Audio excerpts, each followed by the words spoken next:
few weeks ago, I spoke at Gettysburg about the need to unite our nation. And today, I'm here at Warm Springs because I want to talk about how we're going to heal our nation.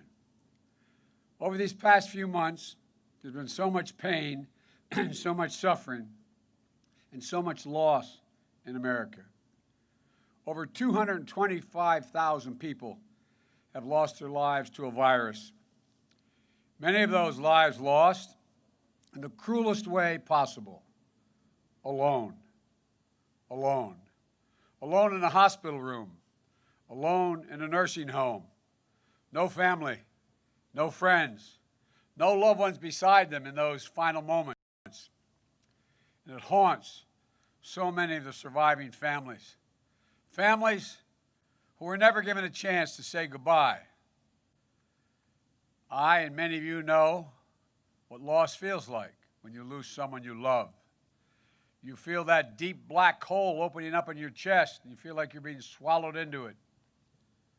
The tragic truth of our time is that COVID has left a deep and lasting wound in this country. Millions of Americans have lost their jobs, and we see the empty storefronts and the shuttered businesses, the visible signs of lost hopes and broken dreams. But what we don't see is in all those parents staring at the ceiling late at night wondering, how am I going to pay the mortgage? How am I going to pay for our rent? What are they going to do if one of my kids gets sick now that I've lost my health insurance? Growing up, like many of you, I watched my father struggle to find work. He made what I call the longest walk any parent can make, up a short flight of stairs to his children's bedroom. To tell a child, you can't play in that Little League team anymore. You can't go back to the same school. We can't stay here, Joey. We can't stay in Scranton anymore. We have to move. There are good jobs in Delaware. When I get one, I'll come back for you, your sister, your brother, and your mom. It's only 157 miles away, Joey. My father came home every weekend for that year or more, but he always said, when we finally got settled in Delaware, he used to say, Joey, a job's, and all my friends would hear it as well, a job's about a lot more than a paycheck. My sister heard it as well. Salary. He said, it's about your dignity, a job. It's about respect. It's about your place in the community. And right now, in this autumn afternoon, millions of Americans all across this country feel they've lost all that. A season of protest has broken out all across the nation. Some of it is just senseless burning and looting and violence that can't be tolerated and won't. But much of it is a cry for justice. From a community that's long had a knee of injustice on their neck. The names of George Floyd, Breonna Taylor, Jacob Blake, they'll not soon be forgotten. Not by me, not by us, and not by this country. They're going to inspire a new wave of justice in America. These are historic, painful crises. The insidious virus, the economic anguish, the systematic discrimination. And one of them could have rocked the nation, any one of them. Yet, we've been hit by all three at once. But if we're honest with ourselves, the pain striking at the heart of our country goes back months, not months, but years. Our politics has for too long been mean and bitter and divisive, and you can hear it now in the distance. We've stopped seeing dignity in one another. We've stopped showing each other respect. Too many among us spend more time shouting than listening, more time fighting than working together, more time demonizing and denigrating others than lifting them up. The divisions in our nation are getting wider. Angry people are upset. Anger and suspicion are growing, and our wounds are getting deeper. And many wonder, has it gone too far? Have we passed the point of no return? Has the heart of this nation turned to stone? I don't think so. I refuse to believe it. I know this country. I know our people. And I know we can unite and heal this nation. Warm Springs is a good place to talk about hope and healing. Sir Franklin Roosevelt came, quote, to use the therapeutic waters to rebuild himself. Stricken by polio, the polio virus in 1921, he suffered from paralysis. Like many other Americans of those pre-vaccine decades, FDR longed to live an independent life, a life that wasn't defined by his illness. To him, and to so many others facing physical challenges, Warm Springs offered therapy for the body, and I might add, and the soul. But it offered something else as well. FDR came looking for a cure, but it was the lessons he learned here that he used to lift a nation. Humility, empathy, courage, optimism. This place represented a way forward, a way of restoration, of resilience, of healing. In the years that followed, FDR would come back to Warm Springs often to think about how to heal the nation and the world. And that's exactly what he did. Lifting us out of a Great Depression, defeating tyranny, saving democracy. And then it was here, on April 12th, 1945, that President Roosevelt died, a casualty of war as surely as any who fell in combat. And the free world mourned. American leaders wept. Maybe even more important was the reaction of the American people. Naval Chief Petty Officer Graham Jackson, a black man, cried as he played his accordion in tribute to FDR not far from here. And the story's told that when Franklin Delano Roosevelt's funeral procession went by, a man collapsed in grief. And the neighbor asked him, "Did you know the president?" The response was, "No," the man said, "but he knew me. He knew me." Few words better describe the kind of president our nation needs right now. A president who is not in it for himself, but for others. A president who doesn't divide us, but unites us. A president who appeals not to the worst in us, but to the best. A president who cares less about his TV ratings and more about the American people. A president who looks not to settle scores, but to find solutions. A president guided not by wistful thinking, but by science, reason, and fact. That's the kind of president I hope to be. I'm running as a proud Democrat, but I will govern as an American president.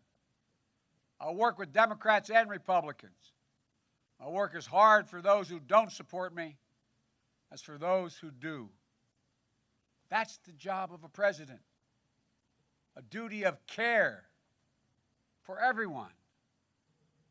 This place, Warm Springs, is a reminder that though broken, each of us can be healed. That as a people and a country, we can overcome this devastating virus. That we can heal a suffering world. And yes, we can restore our soul and save our country.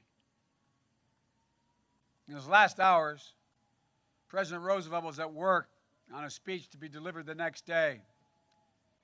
In it, he was to say, quote, "Today, we must cultivate the science of human relationships, the ability of all people, of all kinds, to live together and work together in the same world at peace." To live together and work together. That's how I see America. That's how I see the presidency. And that's how I see the future. I tell you this from my heart. I believe America in an America of hope, not fear. Unity, not division.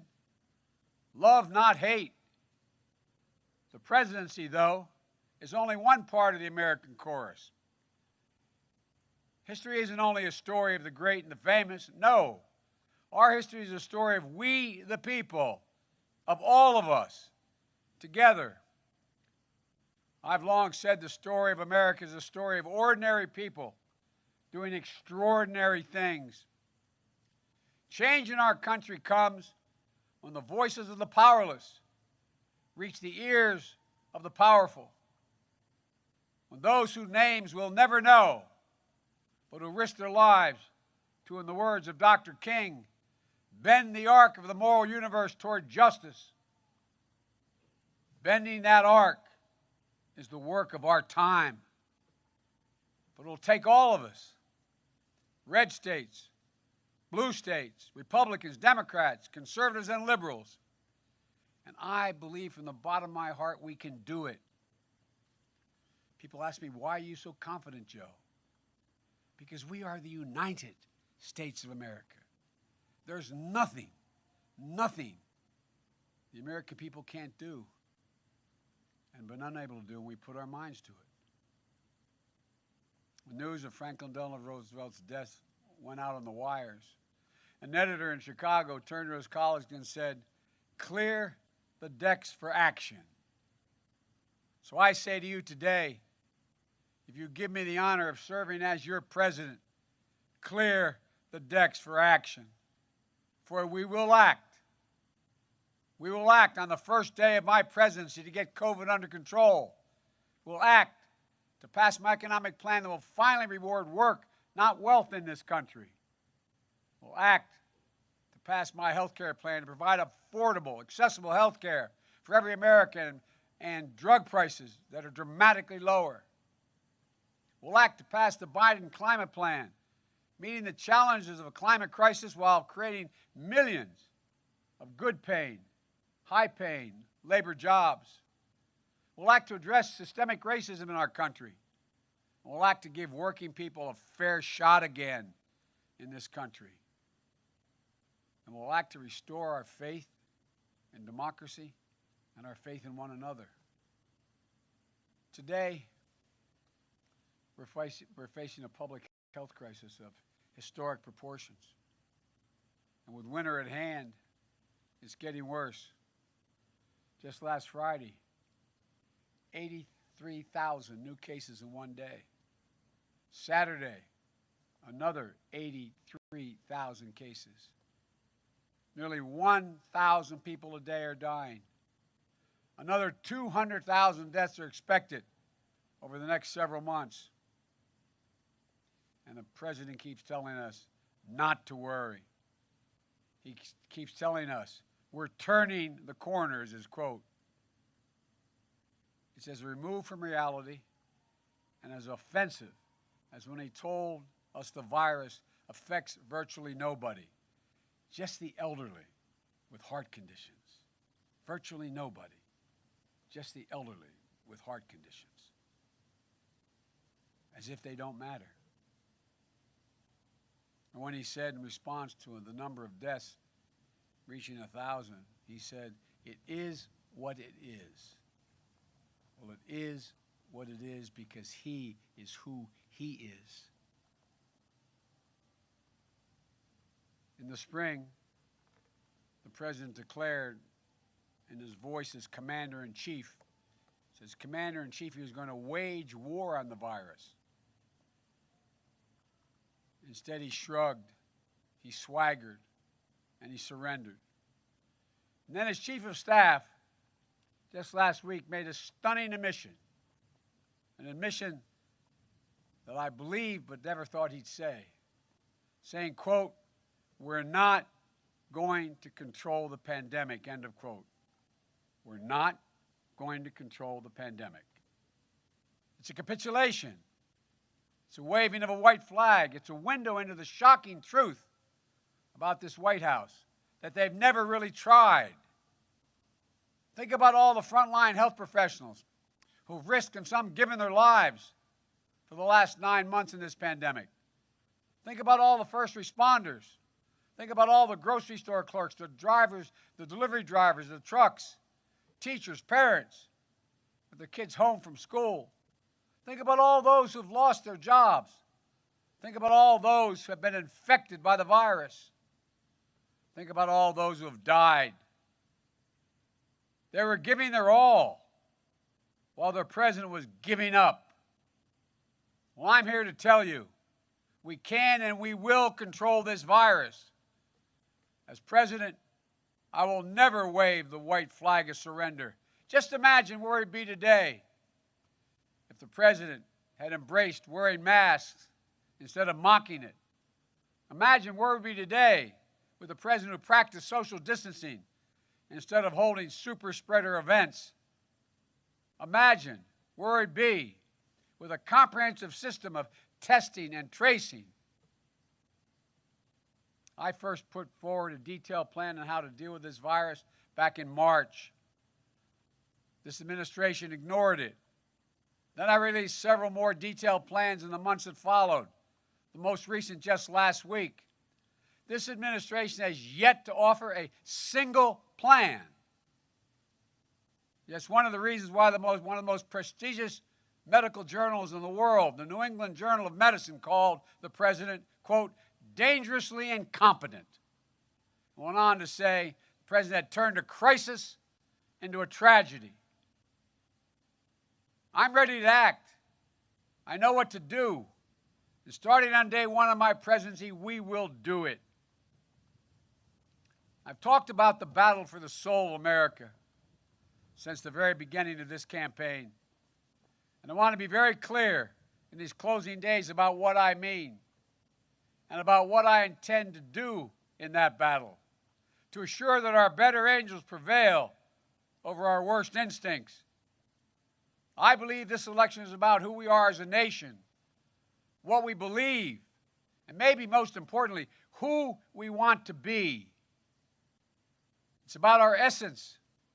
It's about what makes us Americans. It's that fundamental. Time and again throughout our history, we've seen charlatans, the con men, the phony populists who sought to play on our fears, appeal to our worst appetites, and pick at the oldest scabs we have for their own political gain. They appear when the nation's been hit the hardest and we're at our most vulnerable. Never to solve anything, but only to benefit themselves. In a recent encyclical, Pope Francis warns us against this phony populism that appeals to, quote, the basest and most selfish instincts. He goes on to say, politics is something more noble than posturing, marketing, and media spin. These sow nothing but division, conflict, and oblique cynicism. He said, for those who seek to lead, we do well to ask ourselves, why am I doing this? Why? What is my real aim? Pope Francis asked questions that anyone who seeks to lead this great nation should be able to answer. And my answer is this: I run to unite this nation and to heal this nation. I've said that from the beginning. It's badly necessary. The Bible tells us there's a time to break down and a time to build up, a time to heal. This is that time. God and history have called us to this moment and to this mission. With our voices and our votes, we must free ourselves from the forces of darkness, from the forces of division, and the forces of yesterday, from the forces that pull us apart, hold us down, and hold us back.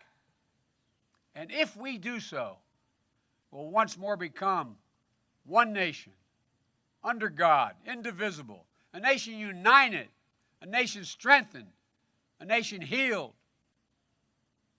That is my goal. That is why I'm running. That is what we must do. Thank you all for being here. And may God bless America, and may God protect our troops. Stay safe and wear your mask.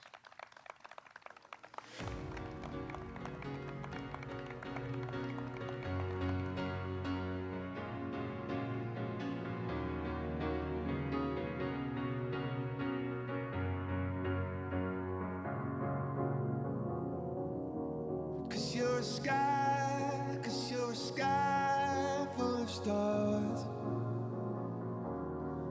I'm gonna give you my heart. Cause you're a sky